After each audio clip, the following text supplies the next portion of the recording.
कंस ने धनुष यज्ञ का आयोजन किया है। संपूर्ण ब्रजवासियों को पत्र लिख करके निमंत्रण अक्रूर जी के हाथ से भेजा है। अक्रूर जी महाराज ब्रजमंडल में पहुंचे हैं और जाकर के रात्रि में नंद बाबा को सुंदर पत्र दिया है। नंद बाबा ने पत्र पढ़ते ही बहुत दुखी हो गए, रोने लगे। अक्रूर जी, मैं तो अनुमति दे दूंगा कृष्ण बलराम के लिए, लेकिन ये ब्रजवासी कृष्ण बलराम को मथुरा जाने नहीं देंगे, क्योंकि श्री कृष्ण में, लाला कन्हैया में ब्रजवासियों के प्राण बसते हैं। अक्रूर जी, गजब हो जाएगा यदि आप कन्हैया को लेकर के गए रथ में, ब्रजवासियों का क्या होगा पता नहीं। जसोदा तो महाराज अनुमति देगी ही नहीं। अक्रूर जी, फिर भी मैं प्रयास करूंगा। प्रातः काल हुआ है, राजा की आज्ञा है, इसलिए सब तैयारी में है। कृष्ण बलराम को बुला करके नंद बाबा ने कहा है कि जाओ, महाराज की आज्ञा है, आपको जाना है, अक्रूर जी के साथ जाना है। कृष्ण बलराम तैयारी करने लगे। इधर यशोदा मैया को पता चला है, मैं अपने लाला को नहीं जाने दूंगा।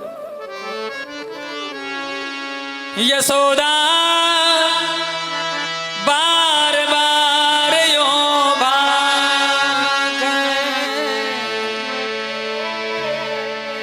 बार बार यो भागे, यशोदा बार बार यो भागे, है कोई ऐसो हितू हमारो, जो चलत गोपाल ही राखे, बार बार यो। बार बार रो रहे यशोदा, मेरो लाला चलो जाएगो, मैं माखन कौन को खिलाऊंगी, मेरो लाला चलो जाएगो, मैं माखन रोटी किसको खिलाऊंगी, दुग्ध पान किसको कराऊंगी, मैं लाला के बिना एक क्षण ना रह सकूं, कन्हैया को ना जाने दूंगी। तभी श्री कृष्ण सज धज करके बलराम जी के साथ में आए हैं। मैया को प्रणाम किया, माँ मैया अनुमति दे दो, हम दाऊ दादा के साथ में मेरा देखने मथुरा जा रहे हैं। उठा करके श्री कृष्ण को झपट करके हृदय से लगा लिया, लाला तो बिल्कुल भी मथुरा नहीं जाएगा, वो कंस बड़ो दुष्ट है, दैत्य है, राक्षस है, पतो ना तिहारो कहा करेगो, कन्हैया मत जा। ठाकुर जी कहते, मैया कोई मैं सदा सर्वदा को जा रहे हूँ, बस आज गयो, कल मेला देखूंगा और परसों लौट करके मैया वापस आ जाऊंगा। मैया मैं भी तेरे बिना ना रह सकूं, मैया मोको भी तेरी याद आवे, मैं तेरे बिना ना रह सकूंगा, यही सो जल्दी आ जाऊंगा। मैया आज अनुमति दे, नायक कन्हैया तो नहीं जाएगा।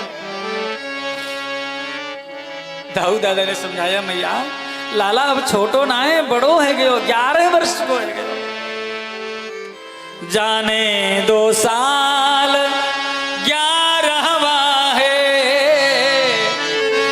अब बालक नहीं कन्हैया है, इसके साथ में अंगरक्षक मैया ये प्यारा हलधर भैया, मैं यहाँ की रक्षा करूंगा, भैया चिंता मत कर, अनुमति दे दाऊ, तेरे कहवे ते मैं अनुमति दे रही हूँ। मेरे लाला को कछु हो गयो तो दाऊ तेरी खबर ले लूंगी, मेरे दाऊ मेरे लाला की जिम्मेदारी दाऊ तेरे हाथ में। हाँ मैया चिंता। ठाकुर जी वहां से आगे बढ़े हैं। जैसे बाहर निकलने को हुए, अपने दरवाजे से बाहर निकले, रथ में सवार हुए।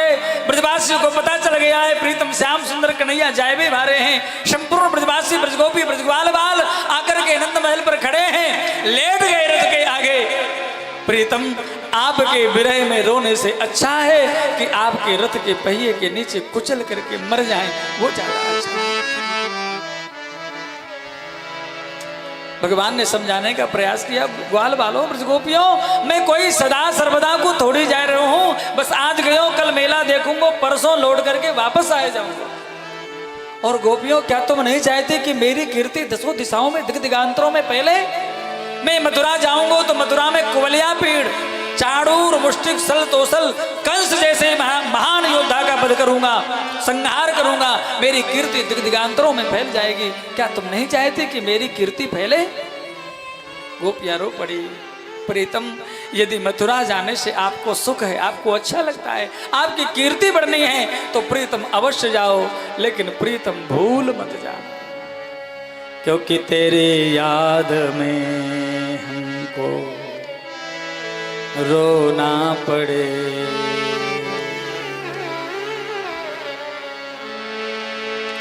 आंसुओं से दामन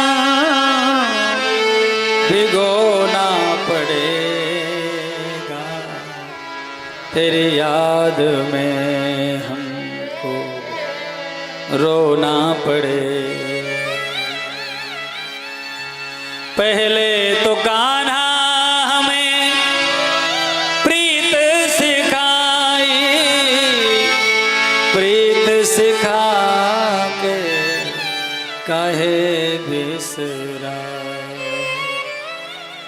गम के चिता वो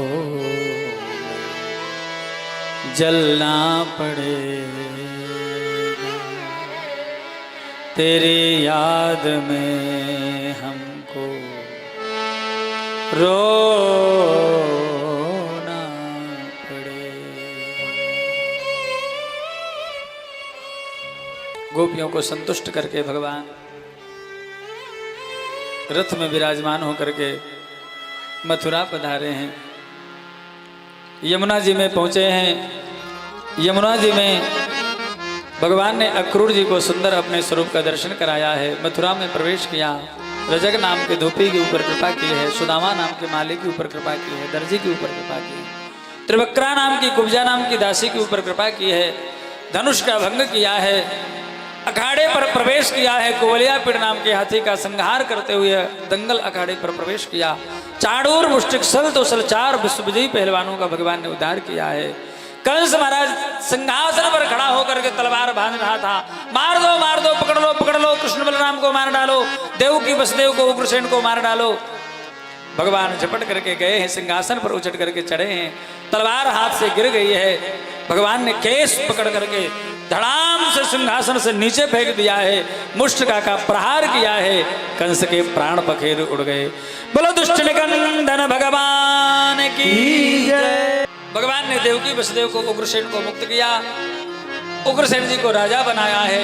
स्वयं गुरुकुल में पढ़ने के लिए गुरुकुल सांदीपनी मुनि के आश्रम में पहुंचे हैं। गुरुगृह पढ़न गए रघुराई, अल्पकाल विद्या सब आई। सारी विद्याओं ने भगवान में आकर के आश्रय ग्रहण किया है। भगवान ने मृत गुरुपुत्र को गुरु दक्षिणा में ला करके दिया है। लौट करके वापस आए हैं।